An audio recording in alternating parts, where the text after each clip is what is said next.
I'm Jake with SendCutSend, and we're back in the Holland Built shop. We're picking back up the Holland Built series, and I'm gonna finish the Hayabusa. That's definitely on the docket this year, but we're gonna be showcasing different projects that are gonna trickle through the shop. And we're gonna start with this Ford Raptor building this custom bumper, so let's get into it.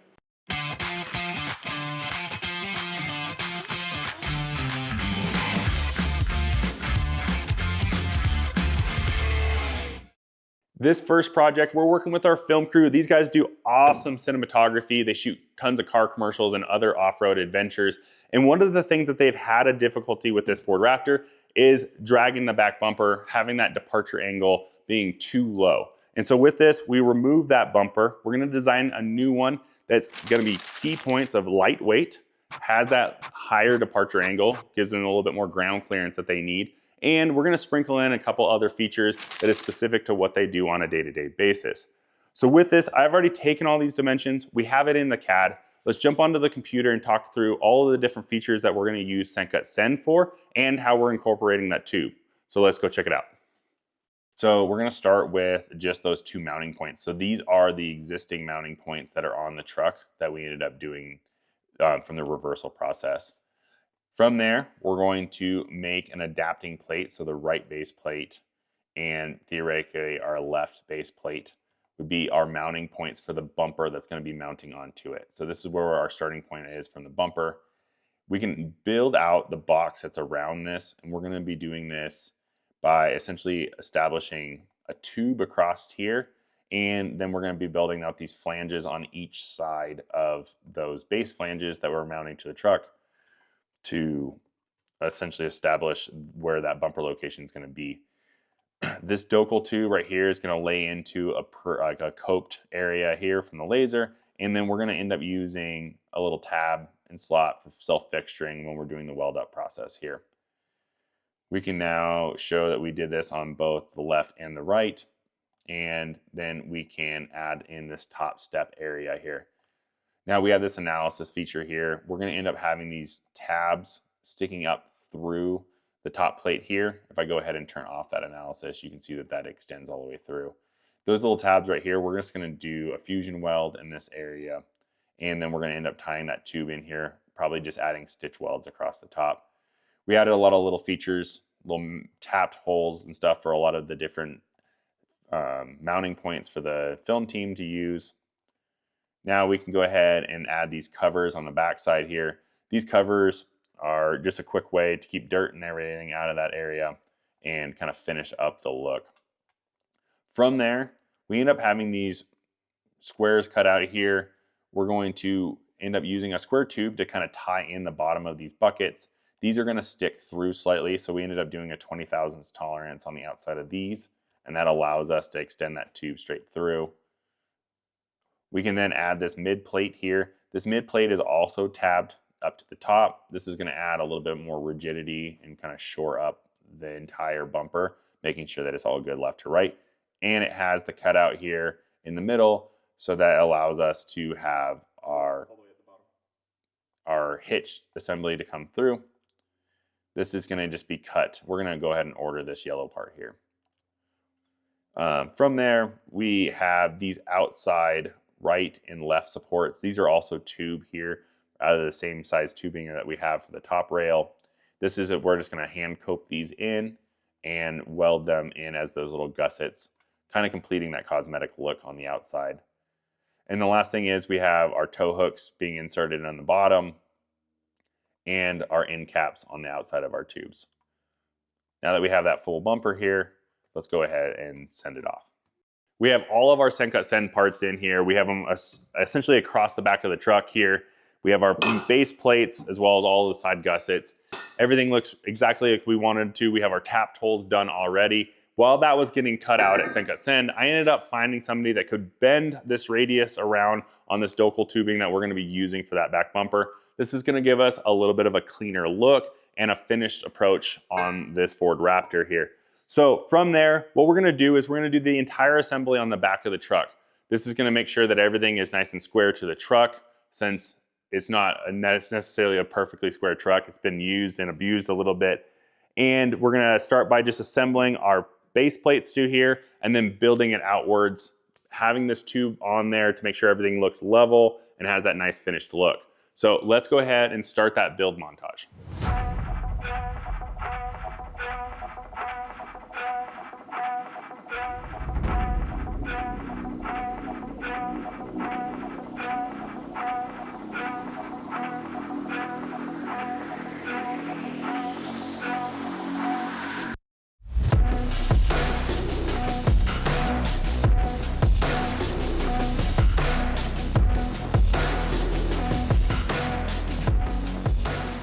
So we are at kind of a critical point in our build phase right here. The first thing that we want to do is we have these main frames or these main tabs sticking out.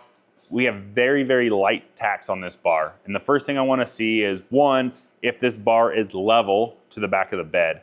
So I ended up putting my level on here. This one I can zero out and change that zero. And so I've zeroed it to the bed, and now we can put it on the back bumper, and we are about 0.2 degrees out of skew.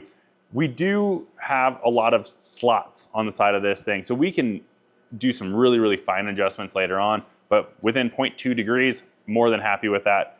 However, I did run into one thing. So with this main top step, if we kind of slide this down and on, there's those tabs that are coming up and through that we are going to essentially index this thing into. If the side slots are not square, so we can see that these are starting to come through, these ones are not square. This whole thing needs to kind of jog. It's diamond out. This one's really, really bad right here. So what we're gonna have to do is slightly cut one tab at a time to keep everything clocked in really well. We'll re-diamond these until this slit fits back in, and then we'll re-tack everything back in. So this is like one of those really important steps when you're doing these build projects, is to take it slow, make sure that you're using the parts, especially with self-fixturing like tabs from SendCutSend. These can help save you a lot of grinding and cutting back end work. So this is gonna save us right now. So what I'm gonna do, cut this little tab on this side, we're gonna re-skew this box, slide this down in there, then we'll tack this in. That's gonna hold everything right where we want it to be. And then we should be good to proceed and move forward, building out this whole bottom section here. So back to montage.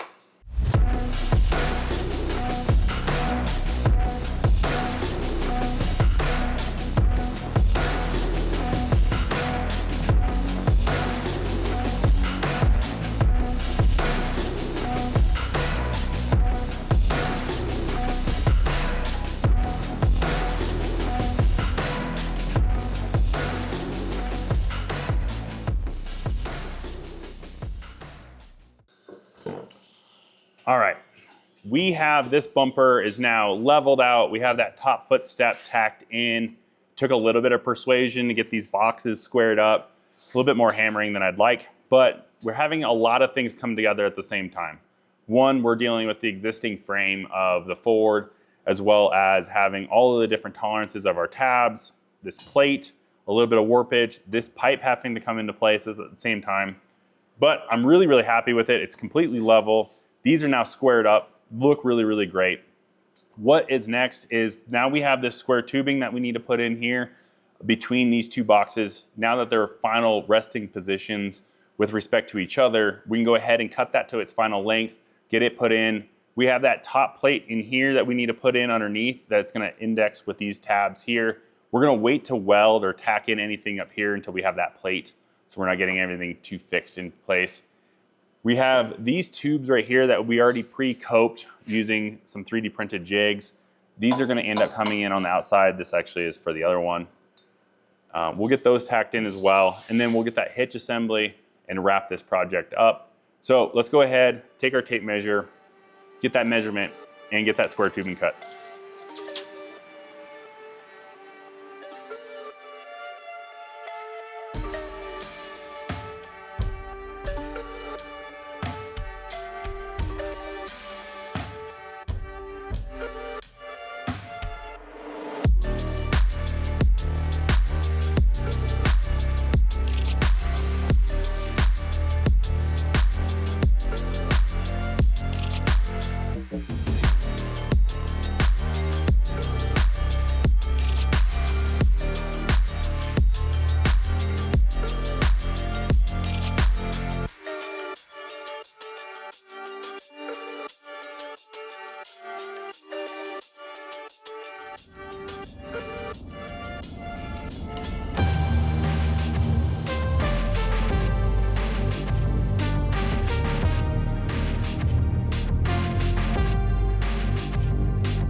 So everything is all tacked up. The last thing to do is just do some finish welding, pull this off the truck, and get it all ship shape, ready for powder coating and out in the field.